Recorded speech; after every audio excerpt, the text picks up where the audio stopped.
coração em movimento é a própria história dela no corpo. Então, querido, em essa grande mãe celta, que às vezes aparece como uma donzela linda, às vezes como uma anciã sábia, ela tem essa característica de metamorfa, que se transforma na face necessária no momento que o mundo precisa. É uma senhora das ervas, é uma senhora do caldeirão. Dentro do caldeirão dela tem tudo que é preciso para morrer e renascer. É um caldeirão de sabedoria. Seu nome significa caldeirão de sabedoria. E querido, sabia tanto, tanto. Ela era capaz, assim, de olhar o passado, de olhar o presente, de olhar o futuro. E justamente por ela poder saber de todas as coisas, ela sabia que ela seria a mãe da mais bela e do mais feio. E ela tinha muito poder. Ela tinha o poder de fazer praticamente tudo o que ela quisesse. Mas mesmo tendo tanto poder e tanta sabedoria, ela sabia que algumas coisas é destino e outras livre-arbítrio. E que fazia parte do destino dela ser a mãe da mais bela e do mais feio. Isso ela não poderia mudar. Mas ela pensou, o que eu posso fazer? O que está ao alcance das minhas mãos para tornar a existência do meu filho, né, mais feliz? E aí ela pensou, eu posso fazer uma poção de sabedoria para ele. E acontece que sabedoria é algo que não chega assim, né? Sabedoria vem com o tempo. E essa poção, então, ia precisar ser mexida num fogo perfeito. Nem muito forte, nem muito fraco. Durante 1 ano e 1 dia. Para que durante aquele 1 ano e 1 dia, ela fosse capaz de reunir ali a cura, o poder, a energia de todas as ervas colhidas na primavera, no verão, no outono e no inverno. Na lua nova, na lua crescente, na lua cheia, na lua minguante. Um pouquinho de raio de sol, um pouquinho de raio de lua, um pouquinho de poeira de estrela, um pouquinho do vento norte, do vento sul, do vento leste, do vento oeste. Todas as coisas precisavam estar ali. Água de rio, água de mar, então de água quente, de água fria. Tudo ela ia colocando naquele caldeirão. Só que ela se deu conta que essa poção, que precisava de 1 ano e 1 dia para ficar pronta, e tinha que ser mexida naquele fogo perfeito, ininterruptamente, ela não ia conseguir fazer isso sozinha. Então ela chamou o Gwydion, que era um jovem que ela confiava muito, e falou para ele, Gwydion, você topa essa grande missão comigo? Eu preciso fazer essa poção. Então a gente se reveza, 12 horas para cada um. E assim foi. Eles cuidando, mexendo, enquanto ele mexia, ela saía catando as coisas pelo mundo e para além dele. Enquanto ela mexia, ele descansava. E assim foi passando o tempo e foi passando o tempo. E eles protegiam aquela poção muito bem protegida. Porque apenas a primeira gota, 1 ano e 1 dia depois, teria toda a sabedoria contida nela. A segunda gota já não ia mais ter poder nenhum. Então essa primeira gota precisava ser dada para o filho da querida.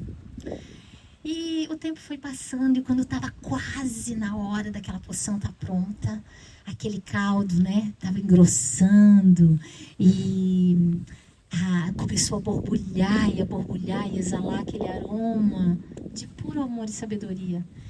E a deusa pegou e falou, então tá, eu vou me preparar para esse grande momento, vou lá tomar um banho, botar uma roupa bonita, ficar bonita por dentro e por fora, e daqui a pouco eu volto, mexe aí a poção. E o Gwydion ficou lá.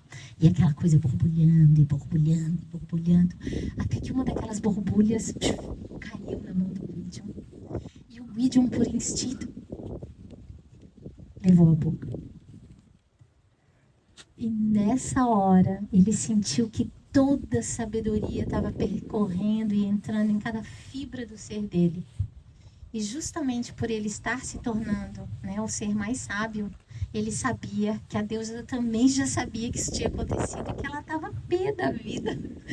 Estava disparada correndo atrás dele e ele então saiu desesperado correndo também para fugir da ira da deusa. E como ele estava tão poderoso, ele também podia mudar de forma agora. E daí a primeira coisa que ele pensou que eu quero o bicho mais rápido, né? Que eu posso me transformar. E ele se transformou numa lebre. E aí a lebre saiu pulando e correndo, pulando e correndo. E a deusa olhou de longe e falou assim: ah, é? Peraí. Se transformou num cachorro do mato. E lá foram eles, batendo as patas pela terra. E foi. Quando o cachorro do mato ia pegar a lebre deu um salto, puf, caiu dentro d'água, se transformou num peixe. E a deusa deu um salto, caiu dentro d'água, se transformou numa lontra. E lá foram os dois nadando pela água, naquela perseguição. E foi, até que a lontra ia abocanhar o salmão.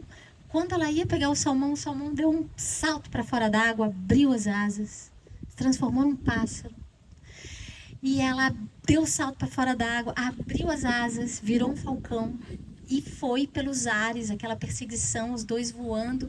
E nessa hora o Gwydion pega e fala assim: Jesus é da deusa. Eu tenho sabedoria, mas o que eu vou fazer? Ela, além de sabedoria, tem experiência. E aí ele já sabe, não estava mais vendo saída para aquilo. Nisso ele olha lá embaixo e vê assim um milharal recém-colhido.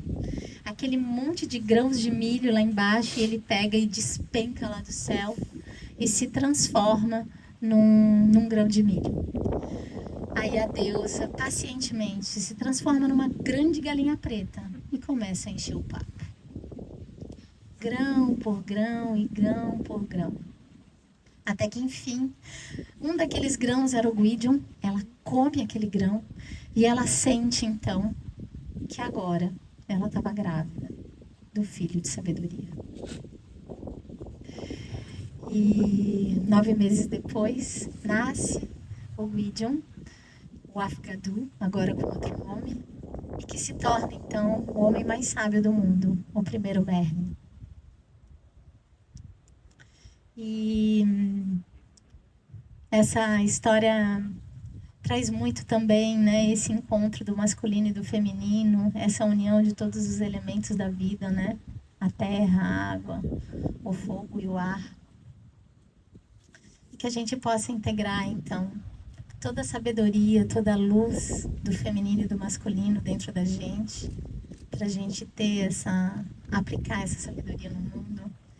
Que a gente possa fazer todas as mortes e os renascimentos para parir a nossa sabedoria nesse mundo.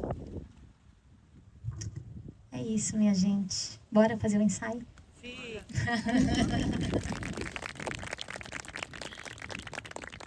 Muito bom.